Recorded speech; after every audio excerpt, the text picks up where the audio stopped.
सुकून दिल के लिए कुछ तो एहतमाम करूं, ज़रा नज़र तो मिले फिर उन्हें सलाम करूं। ज़रा नज़र तो मिले फिर उन्हें सलाम करूं। मुझे तो होश नहीं, आप मशवरा दीजिए। मुझे तो होश नहीं, आप मशवरा दीजिए। कहाँ से छेड़ूं फसाना, कहाँ तमाम करूं।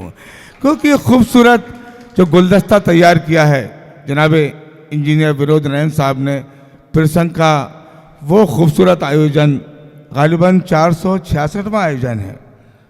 और मैं नहीं समझ सकता कि मध्य प्रदेश में या भारतवर्ष में कोई एक संस्था ऐसी हो जो निरंतर इतने कार्यक्रम कर रही हो।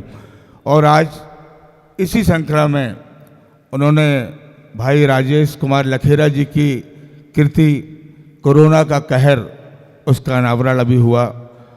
और उसकी ख़ास बात यह है इंजीनियर साहब के जिस तरह से परिवार के लोग सामने बैठे हुए हैं और उन्होंने जिक्र किया कि मेरी मासी यहाँ बैठी हुई हैं जिन्होंने मुझे बचपन में दूध पिला के बड़ा किया।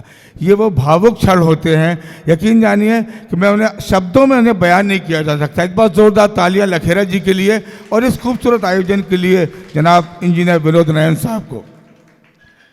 माँ वीणा वादनी की पूजना अर्चना के बाद इस कार्यक्रम का शुभारंभ हुआ।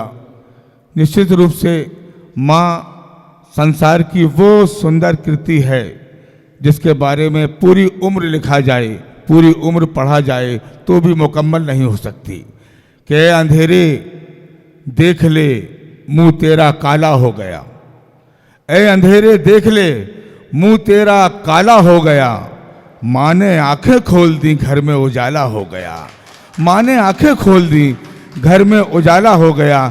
प्रसंग के इस गर्मामयी आयोजन की अध्यक्षता फरमा रही हैं हिंदुस्तान की वो बड़ी साहित्यकारा, वो बड़ी कवित्री जिसे पूरा देश गीता शुक्ला जी के नाम से जानता है। मैं चाहता हूँ अध्यक्षता के लिए जोरदार तालियां बजना चाहिए। और कभी तो थोड़ी देर पहले मैं गुलाम गौस साहब से कह रहा था कि ऐसा लग रहा है कि कोई यहाँ महिला सम्मेलन हो रहा है, क्योंकि मंच पर ये महिला, ये इस बात की बहुत मुबारकबाद के पात्र हैं इंजीनियर साहब। यहाँ प्रथम श्रृंखला प्रथम पंक्तियों में महिलाओं का, और मंच पर मेरे ख्याल से तादाद उन्हीं की ज़्यादा है ना। आइए सामने भी है ना, होनी भी चाहिए, क्योंकि जब से ये सृष्टि वजूद में आई, अध्यक्ष जी, जब से ये कायनात बनी, ये सृष्टि वजूद में आई, तब से लेकर आज तक औरत इंसान की नज़र में एक पहेली बनी रही।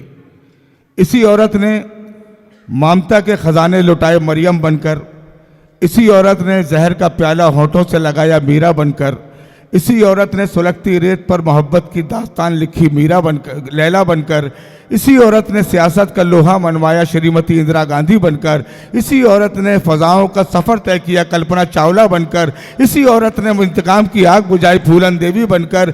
आप ताली बजा लीजिए, लेकिन जब ये औरत शरारत पर आमादा होती है तब वो विश्वामित्र की तपस्या भी भंग कर देती है। शायर ने बहुत कुछ लिखना चाहा। किसी ने लिखा कि तू सुराही सा बदन लेके मेरे पास ना आ, तू सुराही सा बदन लेके मेरे पास ना आ, मैं शराबी हूँ शराबी का भरोसा क्या है। एक शायर रूमा इससे एक कदम और आगे निकलते हैं। आप फरमाते हैं कि अपने होठों पे मुझे होंठ तो रख लेने दे, एक दो घूंट से बोतल का बिगड़ता क्या है।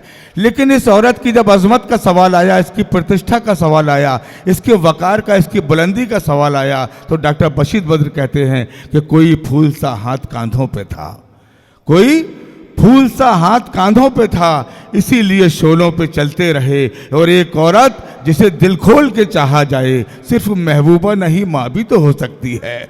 आइए इस औरत की इस पंक्ति को सुलझाया जाए। मैंने पहले ही अर्ज किया, अध्यक्षता श्रीमती गीता शुक्ला गीत जी कर रही हैं, तो और हमारे इस मंच के माध्यम से आज शहर जबलपुर की वो शायरा, वो कवित्री, यहाँ से मैं समझता हूँ कि आज पहली मर्तबा किसी बड़े कार्यक्रम में अपना कलाम पेश करेंगी।